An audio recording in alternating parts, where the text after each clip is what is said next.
Akasema kimta anamwambia huyu mjane maskini anacheza hivi kwa utorote. Msipe unacheza na tani katika mali ile huwa katika maskini wetu tuletea tani umekuwa.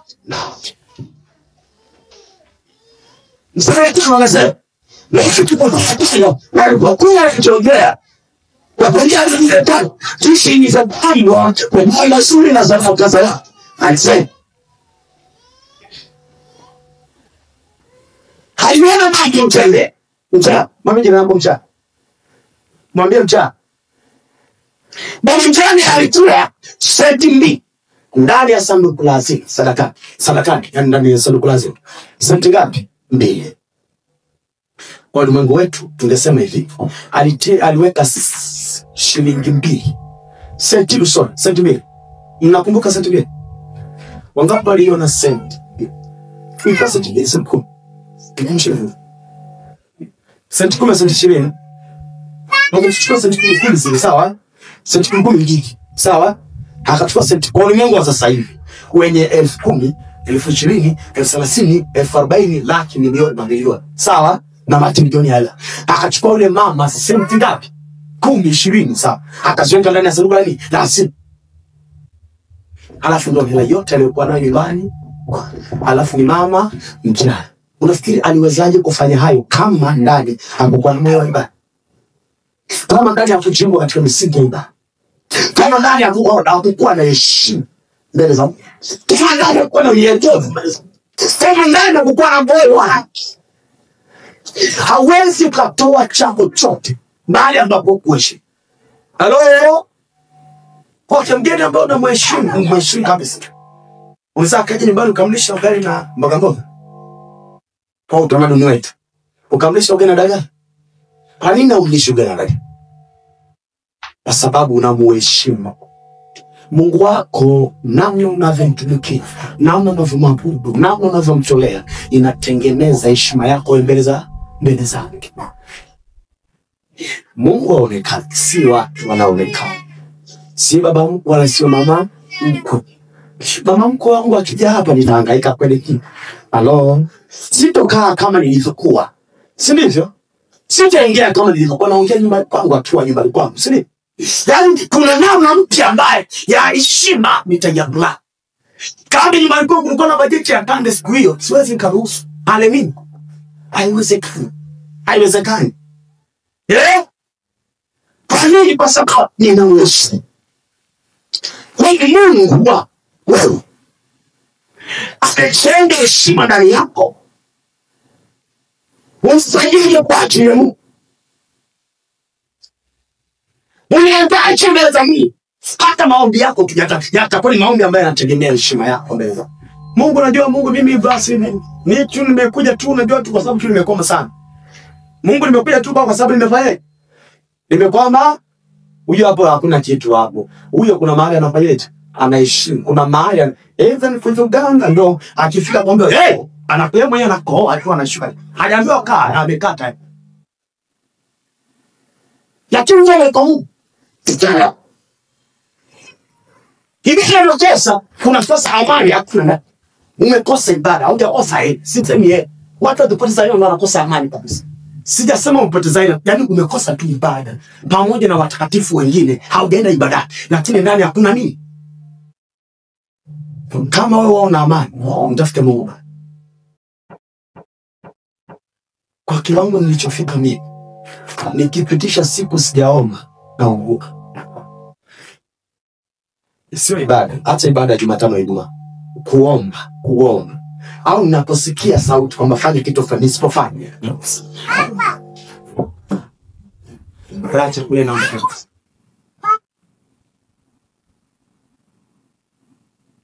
Bwana Yesu asifiwe sana. Tengeneza misingi ili uwe na moyo wa ibada ndani yako. Mheshimu Mungu wewe. Mheshimu Mungu. Mtu mwenye dhambi mbele za Mungu tutamuona. Wanataka kuambia wadada, wewe unasoma shule na umeokoka. Wakakana kwa mshaka gani tu, unajua eti mkaka wa mkanishika unamheshimu wewe au kichwa ni mtupu. Hivyo na shimba za Mungu wewe kinaruhusu tu watu wakushikashike hivi. Kaka, nda, Yaani mbele tu unajua watu sasa ni waombea sana. Hasa kama tu uko akaja akaingiza mkono kwenye mfuko wa mkaka tu anaingiza tu mkono. It's just a boyfriend. No. Wewe boyfriend umetumia hatuna boyfriend. Biblia hatuna boyfriend. Biblia hatuna girlfriend wala boyfriend. Ukisikia boyfriend na girlfriend ni wazizi. Hao wanaelekea kwenye uzinzi. Nielewe mimi ni mchungaji wao.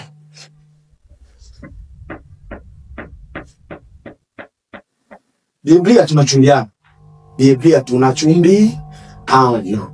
Kama muda wa masomo umeisha na ushatengeneza maisha yako vizuri, njoo kwa mchungaji ambaye anampenda mtu fulani. Njoo kwa mchungaji useme, "So mnakutana huko mko beach huko na mimi kule ferry, havieleweki mara nini, kesho kutoka tena tuwaoni."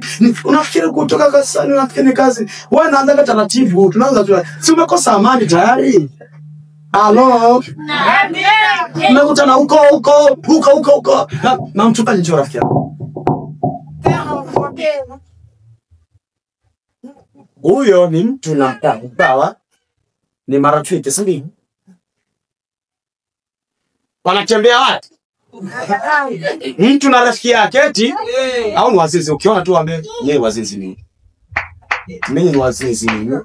Wakati wewe umemkodolea na maso, wazizi unaambia mzizi afu na yeye ni wazizi. Unaambia wewe ni mzizi. Amen. Gule. Kuna uchumba namna hiyo kweli? Sina boko wana tu. Mwacha hadharani. Kama mnaona mko sekondari, semeni sisi tunataka kuoana. Kama nchi miaka 18 imeshafikisha, ndio sheria ya nchi. 18 imefikisha, tunagonga tu mzigo. Bebe ama meremeta, ana meremeta, hatutaki wali. Hata hivyo wali hatutaki. Jambo la msingi tu tupafahamu mnapoelekea, sio hivyo? Msingi tu na sisi kama dhehebu tuna sheria zetu. Kanuni zetu ziko wazi. Hatunaga uchumba wa hivi. Uchumba wa kazi za nini huko. Kanisani mtoke kabisa.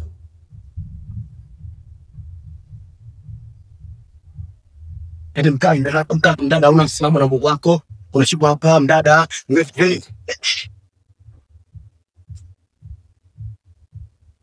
gorofani zio.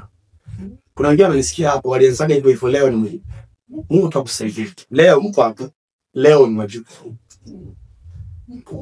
Ndondo si bandu umemaliza nini? Sio kubandua tu, nilimaliza. Unapoona dalili hizo rafiki yangu kijana, nijue wanawinda hatima yako. Hata huyo anayekuja naye kukunani huyo, utaona namna na kuheshimu. Sana mheshimu Mungu. Utaona namna na kukea kwa heshima. Sio tu ovyo. Haiko hivyo. Yaani mwenyewe tu wewe, hataanza kuambia wazazi wako wako wapi? Anakuuliza wazazi wako ujue ana akilete mama. Halo.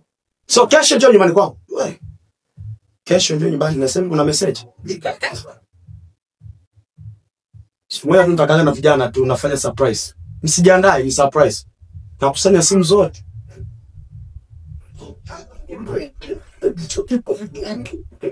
Nakusanya simu. Simu mchungaji. Kwani umwamini mchungaji? Na mimi sina kupa ya kwangu. Pia, ikawapi simu yako? Mbona tunatumia simu yako? Kwa. Yaani si unaitumiaga ukiwa kanisani. Muda wote. Ushaona messages za ajabu. Ina password simu yangu ya nini file. Kila file password. Afu ni mke na mume au ni mke na mume au ni mke na mume. Lakini simu ya mume password kwenye file ya management password. WhatsApp password. Facebook password. Ujue tu huyo una password ndani. Ujue huko ndani kuna nini? Bahati mbaya hana mtoto mdogo. Ana mtoto atachezea. Mimi ya kwangu lock ya kawaida ni ya mtoto kuchezea asiharibu na sifute na mzi. Umo chukua kaa nayo miezi 8. Mchungaji kweli ma. Hii hapa. Chukua mchungaji ni sikuamini.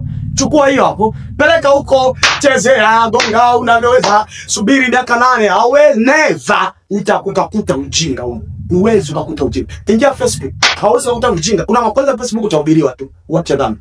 Ya ndo yako unahubiriwa acha dhambi. Facebook utakuta anao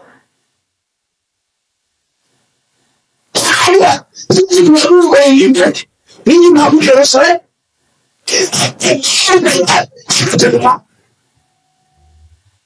Ina kweli unaona wacha. Yesu anamwambia okay sawa. Agano la kale na maisha yenu yalikuwa na mtindo fulani. Sasa hivi saa inakuja. Nikisulubiwa msalaba, nikashinda kifo na nini? Na mauti. Nitamwabudu Baba katika roho na kweli. Katika roho na kweli. Katika roho na kweli. Yekila kile nana.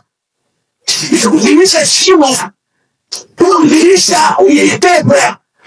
Ya kuchunga na shanga. Kuzimisha uyetepe. Kuzimisha uyetepe. Sema iko ndani yangu.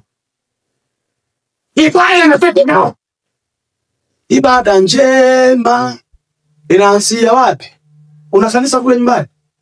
Una moyo wa alo? Nyumbani kuna kanisa huko? Uko kuna nini? Kuna nini? Sisi tunasema yanatoka yanasema Hoshi mbaya lakini tunaweza niko Mimi pesa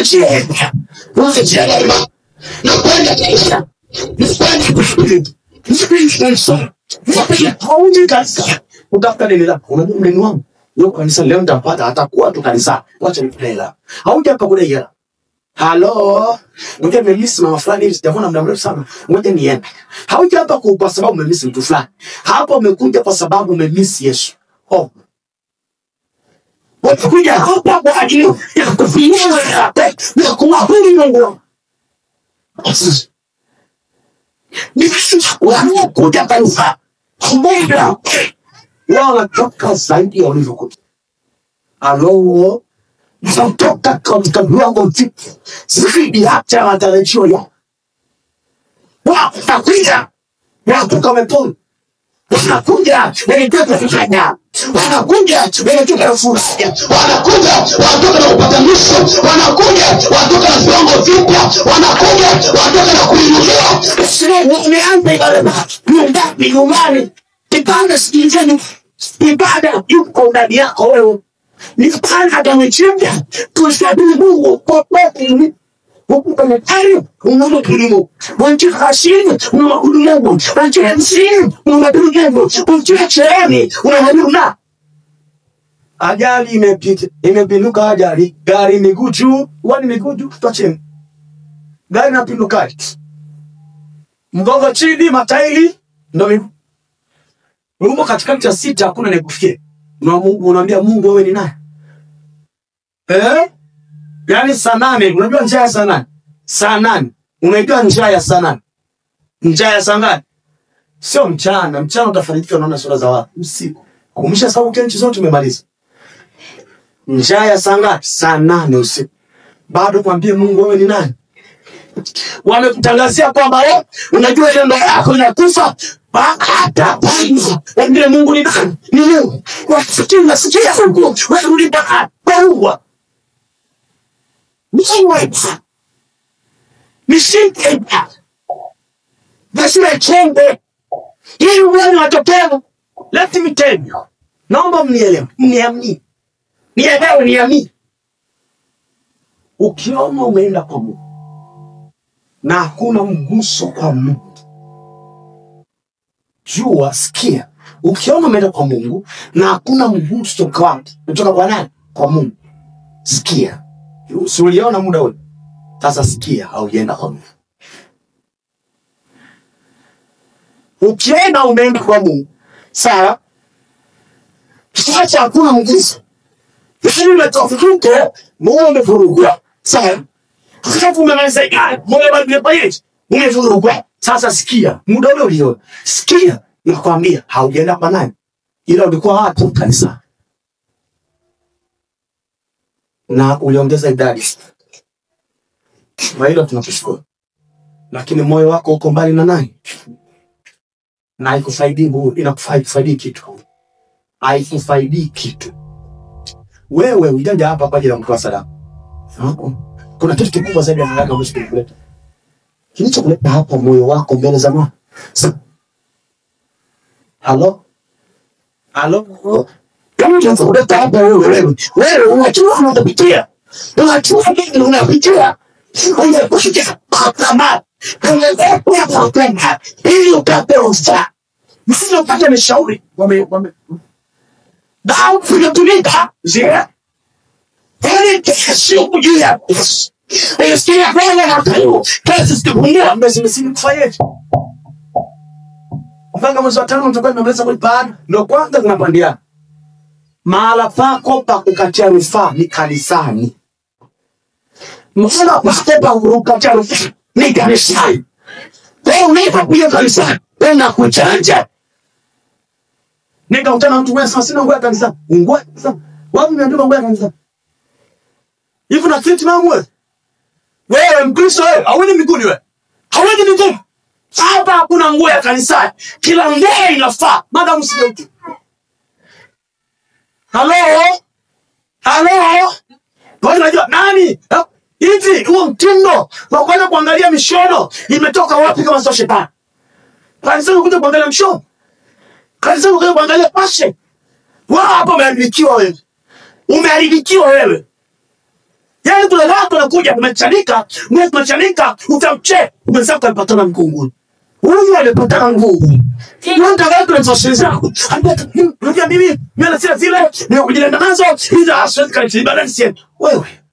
Hata tukate kipara tu. Tutakata kipara tuone. Unasema nywele mpaka ubadilishe nywele, subiri. Utakuja ugonjwa, utabaki upara, mwanamke upara. Utafua. Uone Mungu au wewe ni wewe. Halo? Napeleza ibada sawa. Haitengendeshwi na vitu vinavyoendelea hapa. Haya mengine ni utamaduni wetu sisi. Roho ndo mtaji mkubwa wa ibada yenye misingi bora kusali. Mtu atamuona. Mtu atamuona tu. The first time kwa Dar es Salaam nilikwenda. Nimetoka huko. Nilipofika pale nikamkuta kwa kutoa nyanyua. Nikamwambia hapa kuna kanisa. Niliweza kuna kanisa. Wakaniambia kanisa liko kule mbali. Baadaye jamaa amefanya makazi yake haimaliza na nimekumbuka kuna kanisa kingine hapo. Halo. Nimefika Dar es Salaam.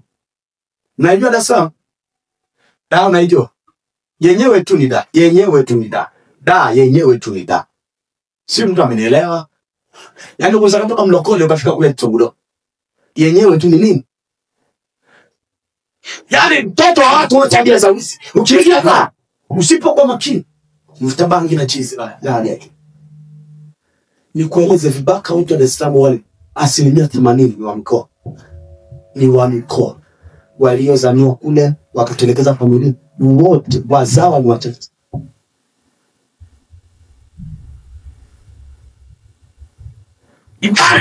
Ibada inaweza kuimba. Nimekuja pale, ninamuomba nikamwambia no. Ndia ikitapita Jumapili. Wapi hapo? Kama nitokosha amesema ndugu yangu. Hiyo anasema nimebana. Na sitanika kwa sawa. Ibada ni wewe ibada. Wewe niambie wewe. Wakamwambia watu kuongezea na mshahara, Jumapili unapeleka kazi. Unapima Mungu na hela. Hata kama ni trilioni za fedha. Unapima Mungu na hela. Hivi nikuuliza swali. Mtu amesha Mungu moyo wa ibada. Jumapili hujaenda kanisani unapata hiyo usingizi. Yaani usingizi unakujaje? Hujaenda kanisani. Ugali unashuka kweli? Kiona ugali unashuka mbali, shida mali. Unaona zitakazwa. Halo. Kuna kipindi fulani nilikuwa nafanya kazi mjini hapa. Sasa ibada za Jumatano nilikuwa siendi kanisani na kwenda wapi? Nilifika mahali kwamba yani moyo tu nakosa amani. Yaani moyo tu, moyo ndani nakosa nini? Hapa. Tena bosi wangu alikuwa Muislamu. Omar. Unafahamu sana. Omar. Muislamu kasi. Hapa peusi hapa. Halo? Hapa? Utajaza wewe. Lakini mtu aliyeaminiwa kazini wa kwanza kwa nini? Aliyeaminiwa kazi. Yaani naweza kaachua fedha au mzigo. Na nimewakuta watu. Unafikiri kukosa ibada kwa ndio utapungukiwa, ndio utajazwa zaidi wewe. Yaani wewe ndio utajazwa zaidi wewe. Wewe piga sama zote ruka. Mtu asije tukutane. Halo? Wewe tukutane mahali. Simjanja wewe. Twendeni mahali. Kanisani. Nataka upoje. Wewe tuweza. Tayari kuwa safi. Wewe kiwasa. Kukutana na Mungu ni kama kumsukuma mlenge. Moyo. Kumsukuma nini? Ni kama kumsukuma moyo. Kwanza tuanze kupiga picha mioyo wa. Eti. Tunasikia. Kuna mashine ya kuskani moyo. Nisaidieni jamaa. Tunataka kuskani moyo tujue kuna nini ndani. Kuna mashine? Hakuna. Hii ndo mashine sasa. Mashine ya kuskani nini? Hiyo ndo nini? Unajisikiaje basi? Kuna vitu vinaulizana ndani huko. Wao sikia kuna vitu vinaulizana huko. Mobile anaendelea ushakumbushwa mahali fulani, ujue unaskaniwa. Lichi moyo ni naopenda. Wanasema hapa ni siku. Moyo ni naopenda. Wanasema kwa chuki. Wala sio mahali pa visasi. Moyoni mwako ni mahali pa ibada. Sio mahali pa visasi. Wanaonielewa sema amini. Mama watu, baba watu umegonga mzigo na hivi. Unajua ule mzigo? Watumishi wa Mungu niangalie huku. Ule mzigo unajua? Yaani unabebeshwa mzigo na hujalipwa hela ya kubebea. Bibi mbele. Kuna mizigo inabebeshwa na malipo ya kubeba hakuna, ila malipo yake ni mateso. Ni mateso. Unaona? Kama fulani yuko wewe. Siwezi kuachilia ano. Hamjui alichonifanyia nini. Anayechanganisha ni wewe, wala sio yule. Yule anakula zakara, ananenepa. Aliyekukosea ananenepa. Shida iko kwako wewe. Shida iko kwa mami ndio kuachilia. Mwambie mwabudu Mungu. Mungu achangamani na hayo. Utashangaa tumefika kanisani tu, baada ya kuchangamka ndio unazidi kufanya kudhoofika. Baada ya kufurahi ndio zina nini zile? Manini yale? Nakunja ndita namna hii kafikiri labda umenani. Hivi. Makabasa ameniangalia vizuri. Unatunga ile fulani ile toka mai. Anakuanga mtoto ushaona mtoto anakuangalia na kuogopa, anakimbia. Mtoto anakuangalia anakimbia mtoto. Halo? Yaani mtu anataka kusalimia akupe na kabuku, amekukimbia tayari. Kwa sababu anajua ndani huko kuna Goliathi na Daudi anafanyaje? Yaani vita muda mrefu. Ni kesha muda mrefu. Umebeba mzigo. Nuko. Hafu unapojalalisha sasa. Niangalie usoni. Unajalalisha mama watu, baba watu. Mimi ndio mwenye haki. Una haki lakini unakufa hivyo. Una haki lakini unaangamia hivyo. Umeshapondeana mama wa watu. Una haki hivyo lakini ndio unafanyaje? Inaharibika hivyo. Achilia, samehe. Tengeneza ibada moyoni mwako. Hey! Tengeneza ibada. Ndio hivyo. Sasa mimi.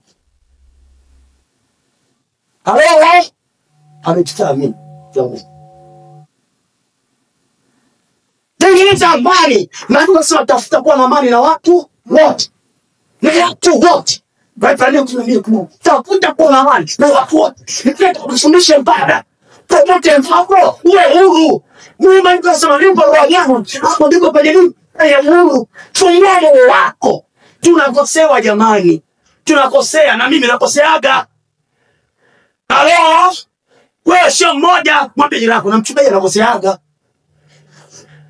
Uwezo ukasimama na kutoa upako huu kama hujaachilia moyo. Haiwezekani. Hakuna bingwa madhabahu. Hakuna bingwa madhabahu. Hata kama utakuwa ni baba, padri, askofu, baba mchungaji, askofu, maaskofu duniani kote na dunia yote, kama hakuna amani moyoni, usimame na kuhubiri, haiwezekani. Utaona tu avieleweki hapa. Mara umemkia, haiwezekani. Lazima kuwe na amani na.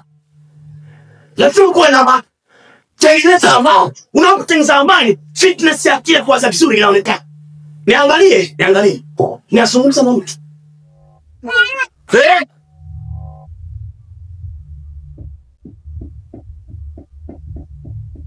Shule msingi uko nikosewaga, sekondari nikosewaga. Mimi anijui.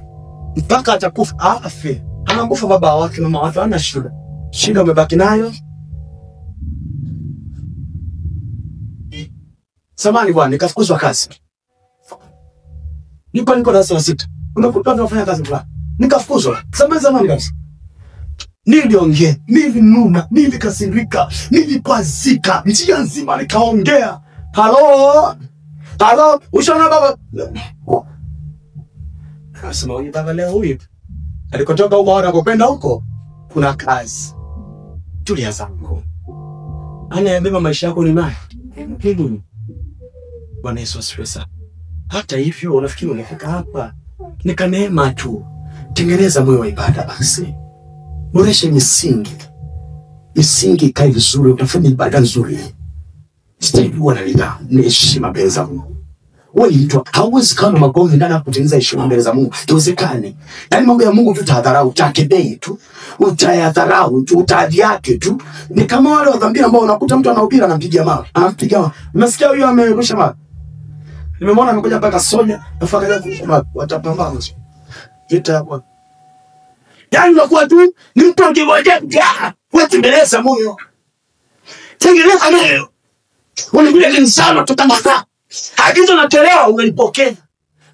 Ukiona agizo alipokelewa ndani yako, jiulize maswali. Ukiona agizo la kimungu alipokelewa ndani, jiulize hau ukweli au unamvuma. Ukweli au unamvuma. Na si watu wapokea maagizo ya madhabahu zingine. Mtu anapiga mchungaji na mchango wako, unafanya kitu. Bwana Yesu asifiwe sana. Unapokea kitu cha mtu mwingine, unafanya ndo Mungu huyo. Unajua tu nini? Mungu hayuko hivyo. Mungu hayuko hivyo. Unafikiri mimi Mungu star, hajataki kwa sababu kuna shetani ndani. Na hataki kupekea Mungu. Wewe ibada inahitaji heshima. Unakujaje mbele za Mungu? Unakujaje? Linda moyo wako, ulikote linda. Mbele za unaonekanaje? Mtu wa ibada anaonekana. Sio wewe hadithi. Huyu anaabudu Mungu. Huyu anaabudu Mungu. Ya unaonekana heshima yako mbele za Mungu. Kwani hapo unamwona kijana? Si umekuja mbele za Mungu? Anguka mbele za Mungu wako. Anguka. Yaani nyenyekea. Anguka. Tengeneza moyo wako. Sio unakuja tu yani kana kwamba unalazimishwa. Unalazimishwa kanisani. Baki huko. Maana ukija hapo utapoteza muda. Baki huko nyumbani. Halo? Mimi bara Jumatano sieni. Okay sawa. Kwani umekuja kwa mtu? Si umekuja kwa Mungu. Hata hivyo ukiwa nyumbani. Wewe, okay. Ninachokiona au kinachoonekana kanisani ni kile ambacho kinaendelea nyumbani kwako. Hauna muda wa maombi nyumbani kwako. Wewe, hauna muda wa maombi. Ni watu ambao wanaomba kwa matukio. Ndio maana tunaona haya kanisani. Ndio maana anahubiriwa kanisa. Halo. Ungekuwa na muda wa maombi, Roho angetengeneza ibada. Roho Mtakatifu ana tabia kutengeneza ibada. Unaona nidhamu yako mbele za Mungu. Nidhamu yako mbele za Mungu. Sio mchungaji wako, hata mchungaji yote katika jamii yako. Namna unavyoheshimu. Bwana Yesu asifiwe sana. Unasikia mtumishi wa Mungu, unakuwa na moyo umefanyaje? Unachangamka, unafurahi, unaheshimu. Sababu ya Mungu unaheshimu. Mungu ni Mungu ukiwa peke yako. Mungu ni Mungu ukiwa wewe peke yako. Sio na mchungaji nyumbani kwako peke yako tutajua ndani yako kuna. Ibada ya baraka ya faida. ibada yenye misingi, nidhamu, heshima yako mbele za Mungu, unyenyekevu na moyo wa haki, maisha mtakatifu, maisha watakatifu. Yani tunaona ibada yako ina misimbo. Msimbo wa ndio hii ambayo mtengeleza ibada. Moyo wa mtakatifu. Utatengeneza nidhamu yako mbele za Mungu. Hata na mimi nitembea. Nani nitakuja njia ya Mungu? Njia ya Mungu. Anasemaje leo?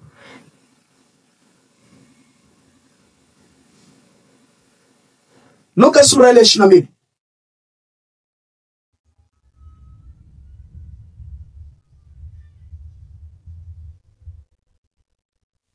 Luka 22 mstari wa 1 mpaka mstari wa 5.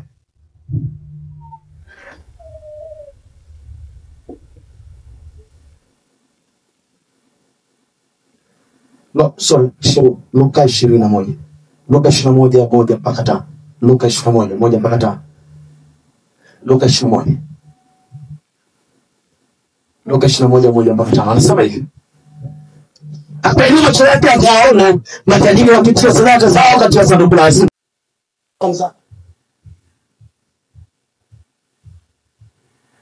Kwa nini? Kwa sababu moyo wa ibada una namna yake. Maisha ya ibada na namna yake. Hatuendi vyovyote. No. Tuna namna tunakwenda. Kwenye ndoa ni senta ya uaminifu. Yaani ndio kuna kisima cha uaminifu. Huko kwenye urafiki kawaida kwa ndoa.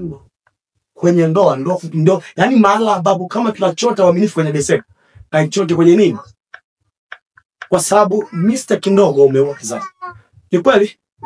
Ni kweli? Baba sitapata wa mama waliolewa na baba waliolewa. Amjui ndoa ilivyo very deep. Ndoa ni chumba macho, yani unaweza kusambaratisha ndoa familia yote. Unaweza kaua watoto wote. Unaweza kanisambaratisha kanisa. Kanisa ni ndoa. Kanisa linaanzia kwenye ndoa. Kwenye familia ndio kanisa linafikia. Familia bora ni kanisa bora. Anasema mama kaka senti big. Anawekaje yote? Hatakula nini? Hatavaa nini?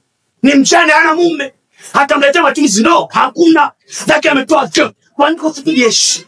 Upendo wake mbele za Mungu. Unyenyekevu wake mbele za Mungu. Na moyo ulimwekea naye Mungu. Mwambie tini yako unawekeza wapi wewe? Una madhabahu gani unawekeza wewe? Yaani mwezi umekatika hata mchango kama kaja kuingia kanisani. Mwezi unapatika, hakuna hata mchango leo kuingia kanisani. Mchungaji basi hapo mtanunua maharage nyumbani kwako utakuwa uje kutuhudhuria. Hata hivyo uje mchungaji anaishije. Mungu akubariki mama. Mungu akubariki. Usijua wewe usijua mchungaji anaishije. Mungu akubariki. Hote sawa, ugali sawa. Ni mdogo sawa. Simu yangu bwana. Okay. Mchungaji, mnaendeleaje na familia? Mwezi unakatika. Mchungaji, mnaendeleaje na familia? Mama zangu unaga hapo sana. Halo. Hata kasimu tu. Mchungaji, unaendeleaje baba? Familia iko vizuri. Na mchungaji ndio yuko mwenye nani? Mjini hapa. Hata kupiga simu upigi kujua familia mchungaji unaendeleaje? Watumishi wa Mungu. Hilo sio kanisa. Na uso moyo wa nini? Wa ibada. Sasa mbaya zaidi, mwambie jina lako mbaya zaidi. Mwaka ni katikati kwa mchungaji padi.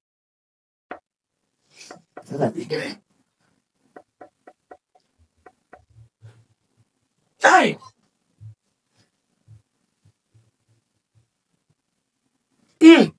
Wapi? Unakofunga kwa mchungaji? Wapi kwa mchungaji? Una miaka mingi hujanga. Okay sawa, si una nia njema. Mbona una nia mbaya? Kwa mchungaji kuna mawe? Kuna miba? Kuna mishumari? Si unakuja tu unaangalia. Mchungaji ndio anaishi hapa Mungu akubariki naondoka. Sawa. Tukulazimisha kula utakule rafiki. Sawa. Lazimisha unywe chai, si ndivyo? Usiondoke tu kaondo. Sasa. Nakula. Kabisa. Sio bila kwa mchungaji unaanguka kijuto. Kulia umbe kwanza, sio tu vya rohoni na vya mwilini. Sawa basi. Ni gonga chai. Hata kama ina sukari. Si unakunywa? Si maji tu ya moto. Nagonga. Njoo kwa mchungaji. Kutogeleka gonga. Kwa sababu unaongeza nini? Mahusiano. Unaboresha mahusiano. Mchungaji akiwa kwenye maombi atakuomba. Atakuomba. Haupo ibadani na simu umesima. Okay, una dharura hauwai. Sasa umeoga kwa mkao wale kwa mzee bwana. Mzee napata dharura 1 2 3 lakini niabudia wapi? Inakuwa nzuri sana. Sona trinity tu. Umetulia. Na ile nalo ngoja niwaambie. Kanisa la Bwana. Hauruhusiwi kusafiri kuja kuondoka mchungaji achu. Ni mistake kubwa sana. Ni mistake kubwa mno. Utapiga kelele. Mchungaji uko pale. Yule kijana yuko pale. Utakuja kuliona. Yani ni usalama wako wewe. How we never kuomba kwa chochote no. Ila ndio Mungu akutangulie. Ni neno la maana sana kwa safari. Na unakokwenda utafanikiwa. So unajificha, una ajenda gani? Kuna nini? Wake soma madhabahu yako, nenda pengine ambapo kuna madhabahu yako utamwambia mama. Yule ambaye utamwambia toka hapa, nenda kule ambapo unaweza kujieleza upate baraka zako. Sio tu unakaa no, tu hivyo. Au sio moyo wa ibada. Sio moyo wa ibada. Hata hivyo watakatifu, maisha yetu yako wazi. Mchungaji wako akiongea ndivyo anavyoishi. Mtu anaishi tofauti. Ndio maisha yetu sasa. Weka tu wazi. Ni mdhambi jopa Bwana Yesu. Nimezini cha. Hakusamehe. Sio nafuta tu hivi. Mchungaji ashakupigia simu njoo tuonane. Haujui aliona nini kwa ajili yako. Na mimi nimetulia sana mtu baba wa watu sina shida. Hauna shida. Mke wangu ananipikia anakuta. Sasa.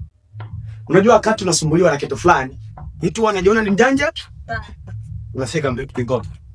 Hakuna safari sana nini? Na tunafika tunaenda kuangalia tu. Na mimi nakuangalia. Habari za Kaini na Abeli. 1 mpaka 7. Sura ile ya 4 kitabu cha Mwanzo. Maandiko yanasema Nuhu amini Abraham akazaa mtoto wa kwanza. Nani? Kaini. Baadaye Mungu akampa neema akazaa mtoto wa pili aliitwa nani? Abeli. Hawa wawili. Kaini alikuwa ni mkulima. Alikuwa ni mkulima. Abeli alikuwa ni mfugaji. Maandiko yanasema Kaini akafanya ibada mbele za nani? Za Mungu. Akapeleka sadaka. Abeli naye akafanya ibada, akapeleka sadaka mbele za nani? Za Mungu. Mungu akamtakabali naye. Abeli akamkataa nani? Halo? Kaini akaumia moyoni. Akaumia moyoni kwa sababu ya mazuri ambayo yamefanywa na ndugu yake. Mungu akamwambia Kaini, kwani ukitenda vyema hautopata kibali? Swali. Ukitenda vyema, ukiwa na moyo wa ibada, kwani hautopata kibali?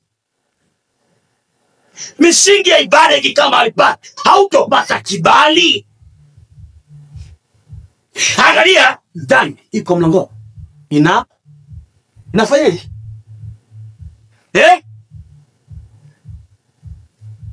Dhambi iko wapi? Mlango.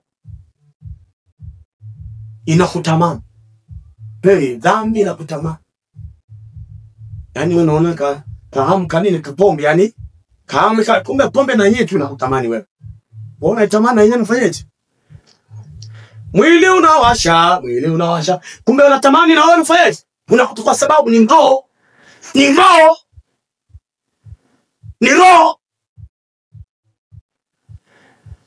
Kaini akaambiwa na Mungu, ukitenda jema. Kwa nini tunaona haya? Tunaona mahali ambapo kulikuwa na misingi bora ya ibada na mahali ambapo kulikuwa kuna misingi ya nini? Ya ibada. Mimi nafikiria, roho ya chuki na mimi ilianza mpenzi. Halo. Nafikiria pia mimi kwamba kilichofanya Mungu asipokee sadaka yake ya na Kaini ni kwa sababu ya chuki iliyokuwa na wapi? Moyo. Kwa sababu sidhani kama ilikuwa ni rahisi tendo la siku moja tu amuone. Hivi ni rahisi kweli kuwa? Yaani siku moja tu umemkata, umemchinja mwenzako. Hakamwambia abe twende uanda. Akafika kule akamu. Rahisi tu siku moja. Kwa kulikuwa matukio ambayo yalikuwa yanaendelea. Na Adam Kaini aliweka chuki wapi? Moyo. Ondoa hiyo kitu rafiki yangu. Ondoa. Uwe huru. Tengeneza amani ndani. Ndio usalama wako. Unataka kutoka hapo sema mimi ngoja nitaondoka. Nitaenda mahali fulani. Rafiki yangu usifikiri kwamba utakuwa na amani mpaka utengeneze, sababu Mungu yuko kila mtu. Mpaka utengeneze. Tengeneza. Tafuta kuwa na amani. Tengeneza moyo wa ibada. Unapokuja ibadani, unakuja tunaomba. Ukiwa nyumbani tunamka. Misingi ya ibada. Ibada ni nini?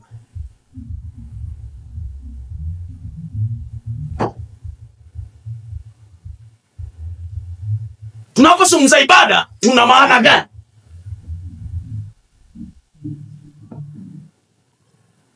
Simon. Tunapozungumza ibada, tuna maana gani? Kila mmoja anaweza kawa na tafsiri yake. Nini maana ya ibada? Ibada ni nini? Nakwenda ibada. Nakwenda kwa mtu. Nakwenda usali. Ni maneno ambayo yanazungumzwa. Wao wanafikiria ibada. Nini ni maana? Ina maana gani? Unapokwenda kuabudu unafanya nini? Ibada ni kukutana.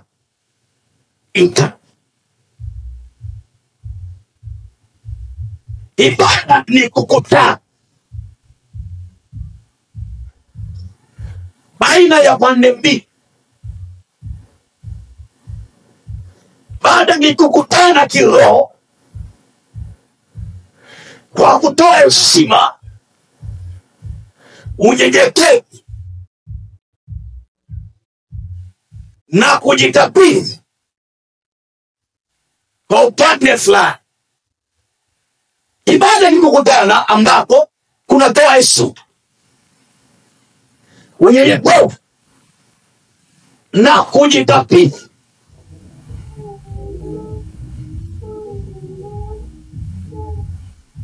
Upande fulani.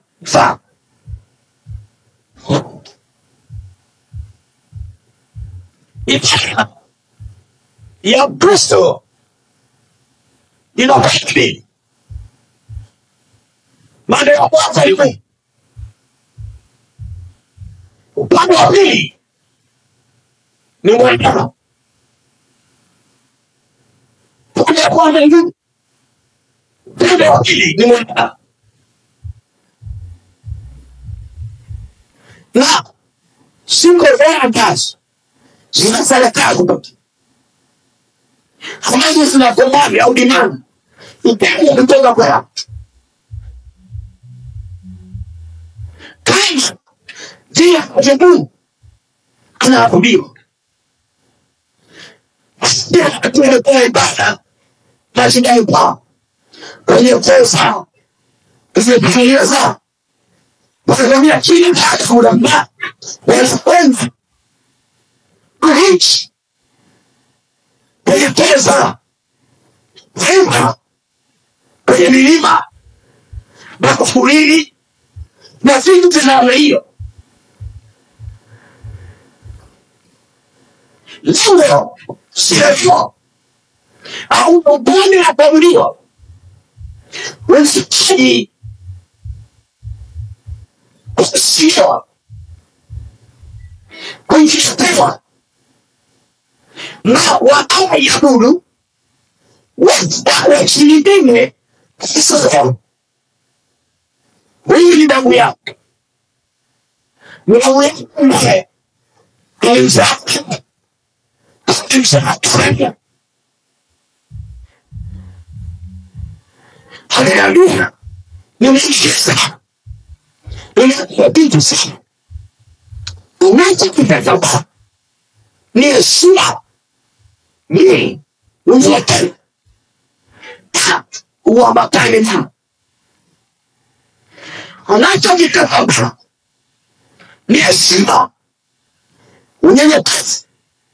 Na kuambatana na. Alishukufanya pamoja. Tunafanya usifanye watakukumbusha kwamba mwaka fulani tumekwenda, unadaiwa kwenda. Wangapi shamtana nayo mama? Halo? Utaenda nyumbani kila baada ya mwisho wa nini? Mwaka. Utaenda nyumbani.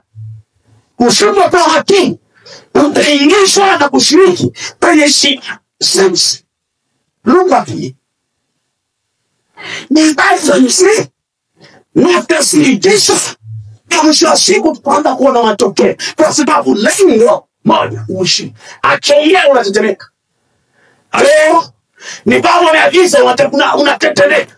Nini anachokiamuru unakitii kwa unyenyekevu. Utaendelea kuwa na mahusiano. Usipokuwa makini umekwisha. Labda kwa faida yako nisikilize vizuri. Maandiko yanasema baada ya hukumu, baada ya kifo ni nini? Ni hukumu. Hakuna babu wala bibi na ndevu zake anayerudi kuja kukaa na watu wale dunia. Hakuna. Na wewe my friend, ukishaondoka duniani biashara yako imefanyaje? Imekwisha. Isipokuwa mapepo huwa yanavaa sauti, yanavaa usika, yanavaa vile alivyokuwa babu yako vinakuja na kuanza kuzungumza nawe. Nisikilize rafiki yangu. Kwa umri mdogo nimetembelea vitu vingi sana. Look at me. Nielewe vizuri. Nimetembelea vitu vingi ambavyo nitakueleza tulizo siani. Nilikwenda mahali fulani kwenye mission. Hapa mwana sita. Ile mission ilianzishwa na mtu mmoja wa kiroho wa Kikristo. Sasa hiyo kwamba nikiingia kwa utamaduni wa jamii hii nitaweza kuwabadilisha na kuwarejesha. Kwa akiingia kwenye utamaduni alikuingia mwisho wa siku akawa mchawi naye. Hello, I went there. Niliuliza maswali mengi. Nilizunguka sehemu nyingi. Tukapelekwa kwenye makaburi ya sori. Tukapelekwa kwenye ibada. Tukapelekwa kwa kila mahali. Kuna vitu vinaendelea pale, vinafugwa pale vya kustajaabisha. Mtu mmoja wani wanasema mtu mmoja huanzisha nini? Aidha ni Mungu au mwisho kisa. Mwisho wa siku hutaka kukaa na wewe. Wao wanataka kukaa na Mungu. Ukimwamini akuache na anakutaka usimwache. Maana anasema wewe wa Israeli mzee bwana alifanya. Usisi Mungu alinifunza. Hiyo ni vitu ndivyo kwa avunja nini? Sio msao na tabia ya agano ni kuboresha kutengeneza na kuboresha mahusiano. Ndio msimu zaidi. Yes. Moja. Wanafu. Maarifa. Epo kono. Moja heshima kwa Mungu. Heshima kwa Mungu. Heshima kwa Mungu. Sio mimi. Unyenyekea kwa Mungu. Masiamele kwa Mungu. Sawa ya mambo bwana. Usisa. Anasema hivi. Katika kitabu cha Yohana sura ya 4 na ule mstari wa 23. Yohana 4.